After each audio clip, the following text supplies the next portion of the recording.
Welcome to the Pace Moments Leaders in Business podcast. Here we interview thought leaders about finance trends, the evolving role of finance, and how our profitability-analytics framework can help you. Hello, everybody. I'm Ray Flossin, Executive Director of the Profitability-Analytics Center of Excellence. And it's my pleasure today to talk with an influencer in the field of finance, Aliyyah Abdullah, who has a managerial position at B.C.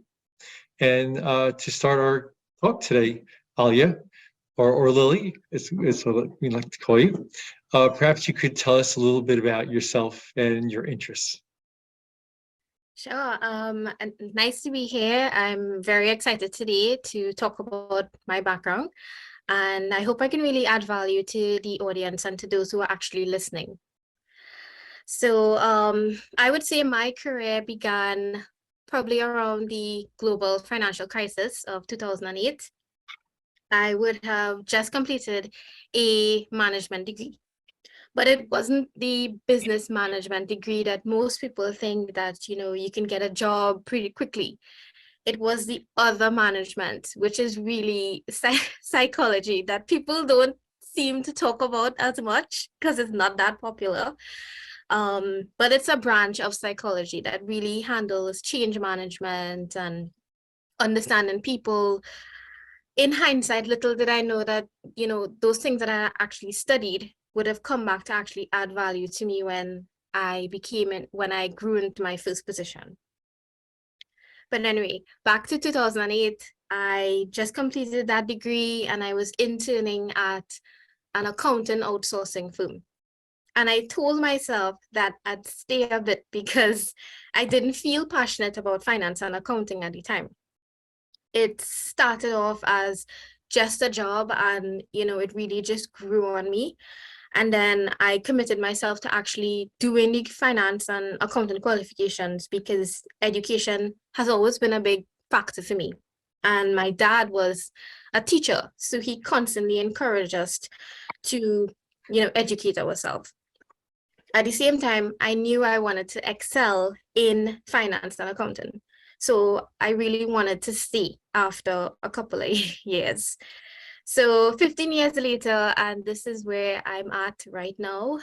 And right now I work for the Recycling Council of British Columbia. It is a state-funded organization in Vancouver, and the organization is very purposeful. We've been around for 40 years and we handle recycling for the actual province. The reason I took this role is because it's the end of the manufacturing industry experience for me. And it's a great area and opportunity to get a different outlook for manufacturers to support circular supply chains. Personally, right now, I'm also working on my second white paper. And that's it. Well, you talk about your background in change management, and I am hard pressed to think of something that's more important in this economic environment than that, because organizations need to change, they need to be agile, and so I'm sure your skills are coming very useful to both you and your organization that you're with now. So that's very interesting. So let me ask you another question. PACE has a profitability analytics framework, and that helps finance professionals perform a variety of activities better, such as scenario building, forecasting, budgeting, modeling, risk management. In your work experience, what challenges have you faced in these areas, and with your background, and how have you addressed those? Okay, let me see where I could actually begin with this. So in the last 15 years, my experience has mostly been at small and medium-sized entities. And this experience has been unique in a sense, because while it's incredibly beneficial for growth in one's career, there have been constant disadvantages in some of the areas of change, in some of the areas of SMEs not exactly being the most progressive or forward-thinking. So if I start with my first challenge has really been siloed departments. So this has meant that each department had its own software. So data was inconsistent in someone else's head, and they would have, left the company. And departments were less likely to collaborate as a result, because they felt as if that my data is what I'm responsible for and nothing else matters. How I would have addressed that is really through looking for the solution to my problem being the solution to their problem, and really just encouraging them to think that the benefits would be shared. Once I had buy-in from management, I could actually make that go incredibly far when it came to especially forecasting and budgeting. We had also, during my career, we had also invested in software, and it really helped solve the problems that my department was having and their department was having. And that has also helped them, been, more collaborative as a result. One of the second challenges has been long planning and budget times. You would think that because we are a small and medium-sized entity, that we would not suffer from the long planning cycles that larger companies have. Apparently, it's the same across the board. And the process takes quite a bit of time. And at the start of the year, you feel as if the budget is already outdated. What has helped over, the many years is really through communication and then being clear about goals and expectations from each department.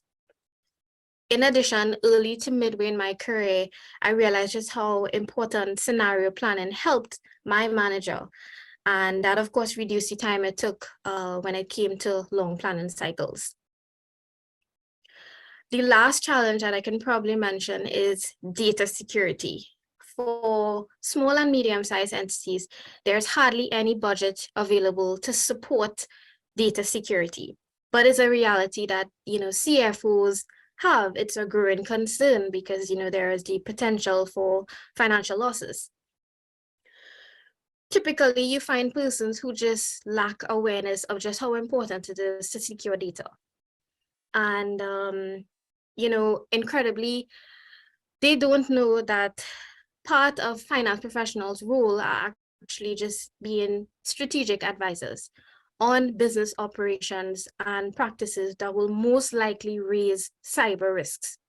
And then in my role, I have also developed contingency plans in case of cyber attacks, and also just, getting help, from IT expertise when and where required. And that has also helped with risk management policies. Finally, when it comes to change, I must say that I've typically always been, the youngest in organizations, the initiator for change. Generally, if I'm in a new role, it's not something I would pursue in the first 90 days of a role, because I really want to understand the company and understand the people who I work with before I even introduce any sort of change or even suggest it. But what has helped is also letting people know how important they are to the change by encouraging them and telling them, I can't do this without you. I need your help. What do you think about this? Letting them shine, of course, being sincere about it, but also celebrating small wins and gaining their trust, which has helped tremendously throughout the change process. Well, that's great. I mean, you've raised so many tremendous issues there. And, in the past, I've done studies of companies, and it's always the small and medium-sized enterprises that struggle, especially the small ones, because they don't have the resources that larger companies have to dedicate to specific issues. And there's so many issues around data nowadays, right? And just the extraction of the data, the analytics around it, the visualization, and the security, right? And we have the Profitability-analytics framework, which is based on data, and so many of those issues that you've raised are so relevant to what we look at it as well. And that's But it sounds like you're doing have great awareness of these issues and are actively looking to address those. So kudos in that area. Yeah, I So, think it's very important, and because I'm working on my second white paper, I'm really just trying to pull out some of those issues and try to bring it across in a way that is novel, because I've always found that, trying to bring across something that is novel, but not completely different from what persons know, has also been beneficial too. oh, absolutely, absolutely. So it's another question. The Profitability-analytics framework that PACE has developed is a strategic management framework. And as a finance professional, how important is strategy and strategic management to the role that you play? Strategic management, it's a big role. And if I divert a bit, I would say that when I meet younger finance professionals, they feel as if they want to support strategy. And that's really good. But I get the impression that, at least for the younger finance professionals, that strategy has become a sort of buzzword. They don't know that they support strategy when they develop the short and day-to-day goals that are part of the long-range goals of the company. So they don't know that they are actually involved in a strategy when they're actually doing those activities. But you meet them and they get so excited because they want to take on more strategic roles. But then when you tell them that they're actually part of strategy, they tend to calm down a little bit. But for me, and as a former acting CFO, strategy has really just been me getting to understand the products of where my markets, of where they actually operate in my markets, and then also understanding the persons who those markets actually serve. I would have also evaluated investments to make sure that we have growth in the long range and short term, and to make sure we stay relevant. The reality is that the growth strategy, and as I said, once I break it down to them, then they really understand that they are a part of strategy. In addition, the mergers and acquisition venture in my last company, we would have, looked to how we can actually stay relevant, and that would have also involved providing forecasts and, plans and net present value calculations to see how we could actually make it successful. That's interesting because Kaplan Norton have come out with their balanced scorecard and strategy maps, and they emphasize emphatically how important it is that everyone know how their role and their activities ties into the broader organization's strategy, and that's key, right? To have an alignment of everyone's efforts to forwarding the organization. So it's important to do what you're doing and making sure all of the folks that you work with do understand how what their activities are advancing the organization.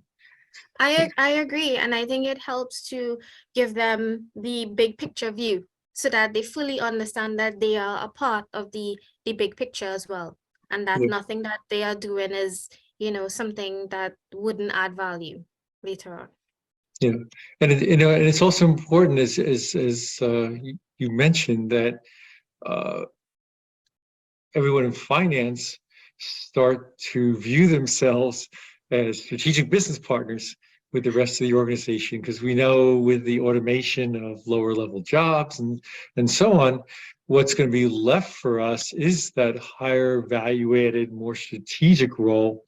And if we don't gain the competencies now to assume that role, then our relevance is going to come into question. So yeah, it's great that you have that insight as well.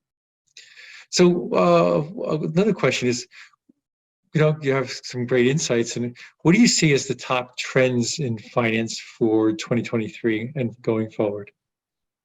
Well, definitely I have this because I'm working in recycling. I have to mention sustainability or ESG as a priority and an objective. And that would mean translating into, metrics and benchmarks and performance measurement, all we're doing that with purpose.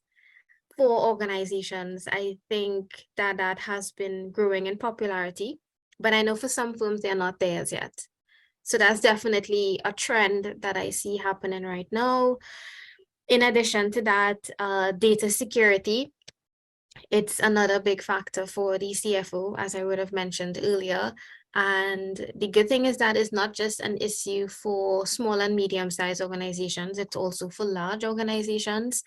And you would think that when you hear of the headlines and, the news that data security is not a risk for larger firms, but the reality is that it is a significant risk for, larger firms, because you hear about data breaches all the time from, larger firms. And finally, I would say the soft skills revolution, it's also a trend within finance and accounting. Most in particular, probably communication and, of course, emotional intelligence. Sure, those last two are especially important to becoming that strategic business partner, right? Without those, it's hard to be a partner. But I really, right? So, but I really like your comment about ESG, and that's something that the Profitability-analytics framework supports as well. And sometimes we get a question like, well, are you just about profitability? And the answer is no. That's really kind of a shorthand, but it's really a framework that helps organizations achieve their strategic goals. And that could be more than profitability, and it should be. It should have environmental and social objectives as well. And our framework helps support that as achieving those goals as well. So thank you for this very interesting talk today. I appreciate you taking time, and I wish you good luck in your future career. I'm sure it'll be a brilliant one, and have a great day. All right, thank you. And thank you for inviting me on the show. And I love the work that you guys are doing on LinkedIn. I'm happy to contribute, and have a great day also. Thank you. Thank you for listening to our Leaders in Business podcast. To learn more about profitability analytics, check out the PACE website, join one of our interest groups, and follow PACE on LinkedIn and Twitter.